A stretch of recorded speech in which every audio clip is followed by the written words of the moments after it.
The opening scene sets the stage with a captivating metaphor portraying men as wild horses, driven by an innate yearning for freedom and the ability to explore their surroundings without any limitations. Our main character, Jimmy, deeply resonates with this idea, revealing his own strong desire for unrestricted independence. We then shift to a bustling restaurant where Jimmy finds himself in the midst of yet another breakup, marking it as his 13th failed relationship. It's evident that Jimmy has had his fair share of romantic entanglements. Interestingly, as Jimmy navigates the complexities of his breakup, another character enters the scene, Anne. She too is parting ways with her partner, and the atmosphere between them is charged with tension and discomfort. Both couples storm off in anger, leaving Jimmy and Anne alone in the aftermath.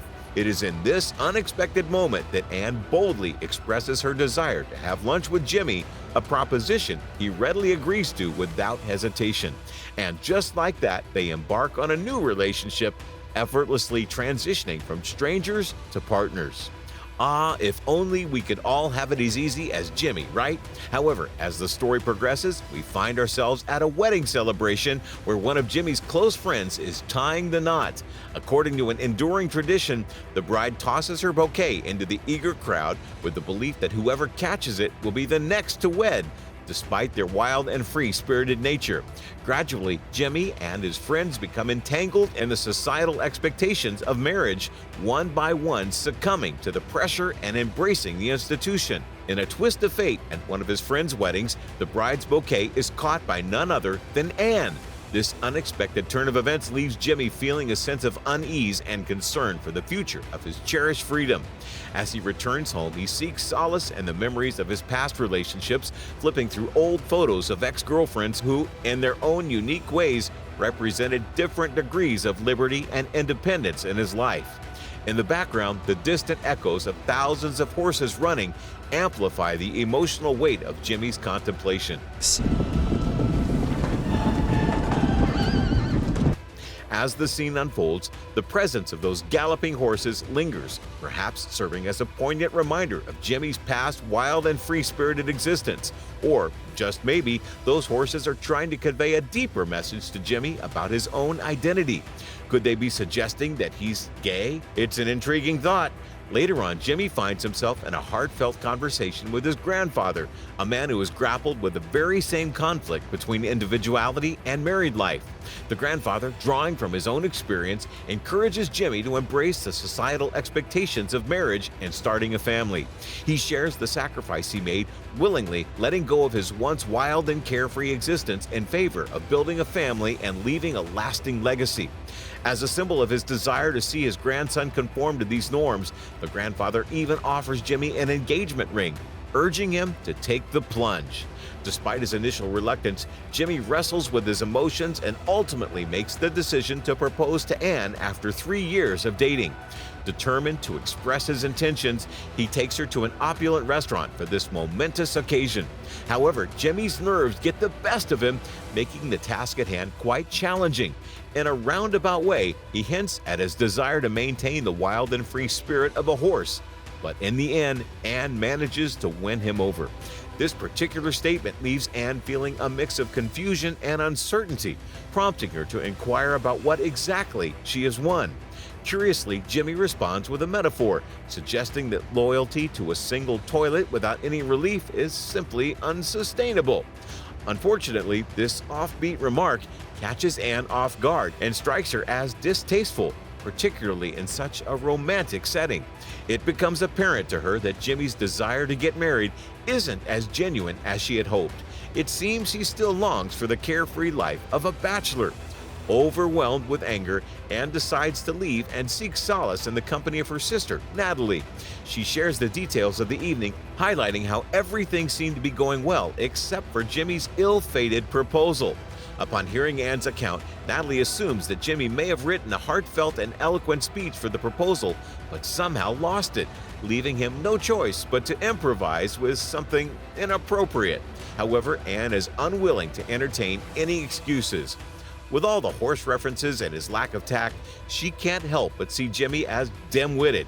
This was meant to be a once-in-a-lifetime moment for both of them, and she hoped he would handle it with care and thoughtfulness, which, unfortunately, he failed to do. In an attempt to make amends, Jimmy starts sending Anne flowers every day. He desperately tries to reach out to her, hoping for a chance to reconcile. However, despite his efforts, she remains steadfast in her decision to ignore his calls. Meanwhile, news of Jimmy's disastrous proposal spreads rapidly throughout the city, causing him to feel a deep sense of shame and embarrassment. A few days later, Jimmy receives the heartbreaking news of his grandfather's passing. At the funeral, Anne finally pays him a visit, and amidst their conversation, Jimmy gathers the courage to ask about the state of their relationship. Anne's response offers a glimmer of hope. She tells him that the door hasn't been completely closed, and if there's a sincere and considerate approach, she might just answer the knock. She does, however, emphasize that he should refrain from making any more toilet-related comments. Ouch! But just when things seem to be taking a positive turn, an unexpected twist emerges. Jimmy discovers that his grandfather had bequeathed him the family business and a significant amount of wealth. However, there are conditions attached to this inheritance. The first condition is that Jimmy must be married by 6:05 p.m. on his 30th birthday, which happens to be only one day away. The second condition stipulates that he and his wife cannot spend more than a week apart at a time over the next 10 years. Additionally, they are expected to make efforts to have a child within the first 5 years of their marriage. These conditions add an urgency and complexity to Jimmy's already complicated situation. In the event that Jimmy fails to fulfill the conditions, his business rival, Odin Sports, stands to gain complete control of the company. This puts immense pressure on Jimmy, along with his companions and a clergyman, to swiftly find a suitable bride within a matter of hours. The urgency is palpable as they set out on a mission to secure a bride before time runs out. In the following scene, Jimmy wastes no time and immediately sets off to find Anne, only to discover that she has left to pursue further studies in Athens. However, this setback doesn't deter him. Determined not to give up easily, Jimmy is resolved to propose to Anne before it's too late. He hurries to the heliport, filled with determination, and thankfully manages to make it just in the nick of time. Dressed in a dashing tuxedo, Jimmy gracefully drops to one knee and pours his heart out to Anne, urging her to say yes to a future together. However, Anne is taken aback by his sudden appearance and the unexpected pressure of a priest in the car behind them. Doubts creep into her mind as she questions whether Jimmy is genuinely ready to relinquish his bachelor lifestyle. This moment of uncertainty causes Jimmy to hesitate, prompting him to reflect on his wilder days. The memories of those galloping horses flood his mind, and sensing his wavering commitment, realizes that Jimmy is not quite prepared to wholeheartedly embrace the concept of complete devotion.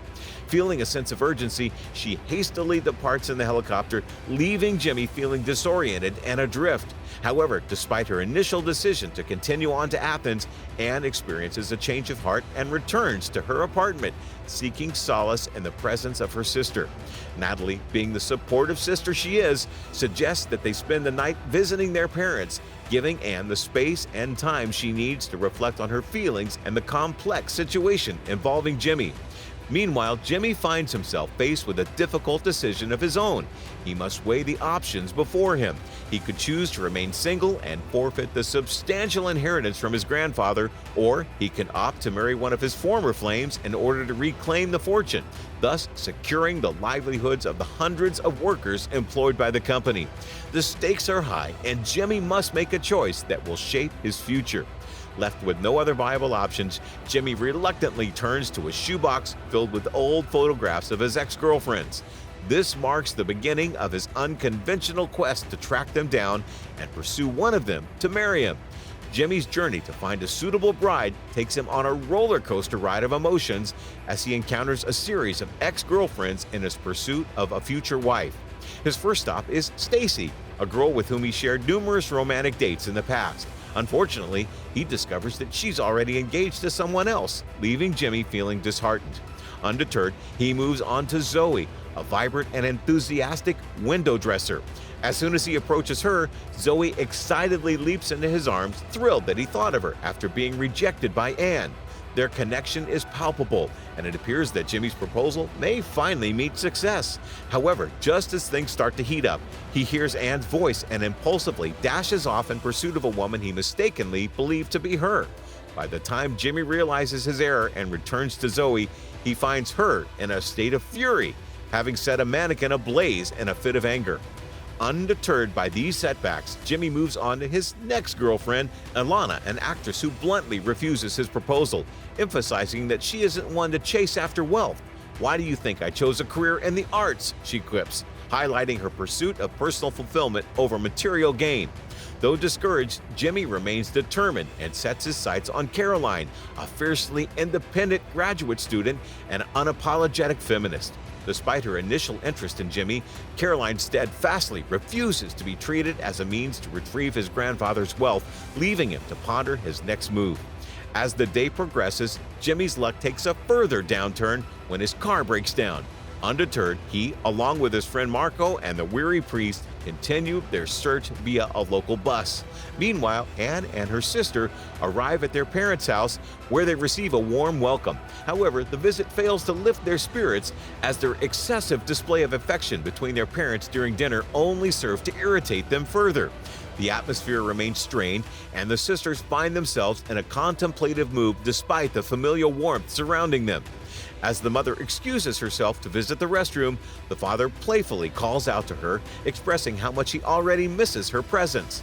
These lovey-dovey moments become too much for Anne and Natalie to bear, prompting them to storm out of the house, seeking respite from the overwhelming display of affection.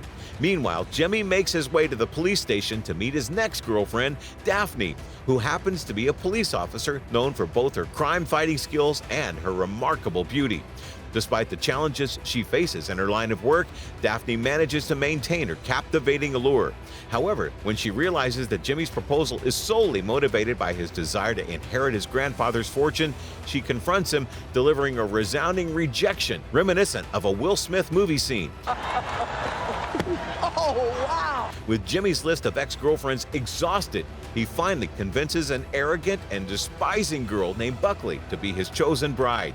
Without wasting any time, Buckley is fitted into a bridal dress, preparing for the impending wedding. However, as the priest attempts to proceed with the ceremony, Buckley gradually becomes aware of the other conditions set forth in the will. First, she learns about the 10-year requirement of being together, which she deems manageable as it would grant her access to a significant portion of Jimmy's wealth. However, when Buckley discovers the stipulation of having a baby within 5 years, the pressure becomes too much for her to bear. She drives away, leaving everyone scrambling to convince her to return. With only 17 hours remaining before the contract expires the next morning, Jimmy realizes the urgency of the situation. Seeking solace and reflection, Jimmy and the priest find themselves in a park surrounded by happy couples. The sight of these content pairs prompts the priest to share his own experience of a successful and fulfilling marriage. He fondly reminisces about his 26-year-long marriage filled with love and the joy of raising a large family with 4 sons and 10 grandchildren.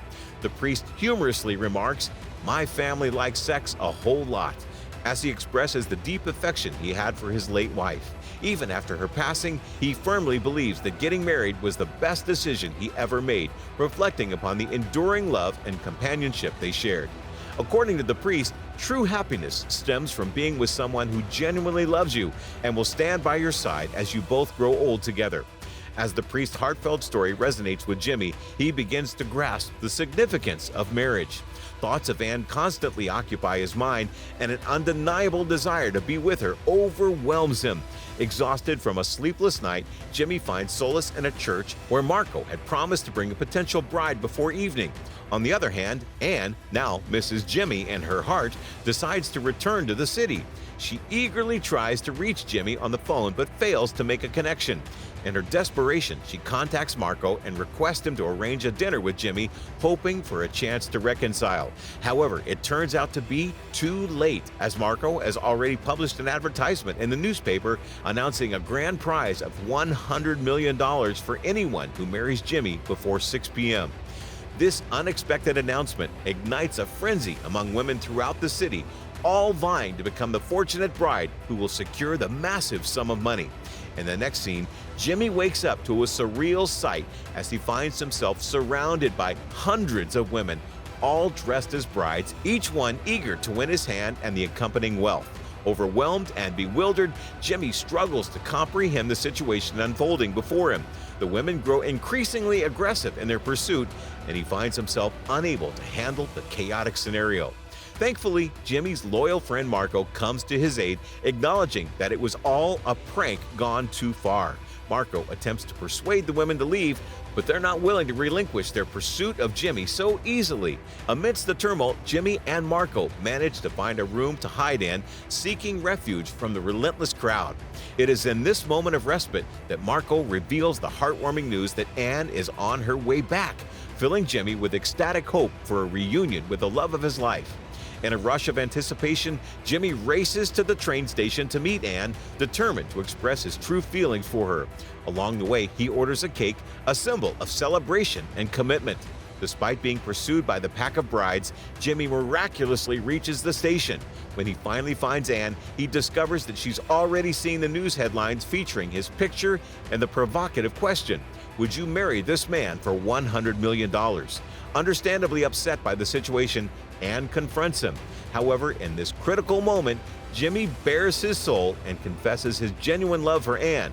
He proclaims that she is the most precious gift in his life and the embodiment of his most romantic tale.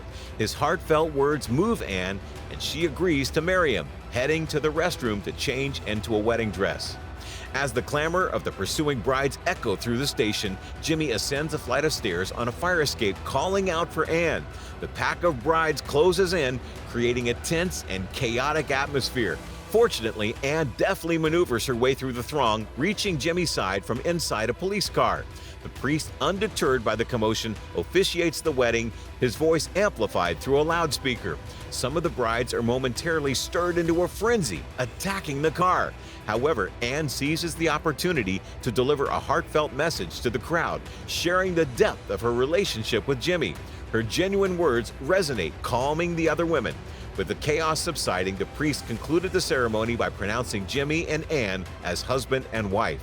The delightful crowd, now witnessing the couple's union, erupts in joyous cheers. Jimmy and Anne have made it just in time before the 6:05 p.m. deadline to claim the $100 million inheritance, a moment that leaves them both slightly shocked but relieved. As the movie draws to a close, Anne tosses her bouquet into the teeming crowd below, a symbol of hope and future love for those eagerly awaiting their own romantic destinies. Check out this video next.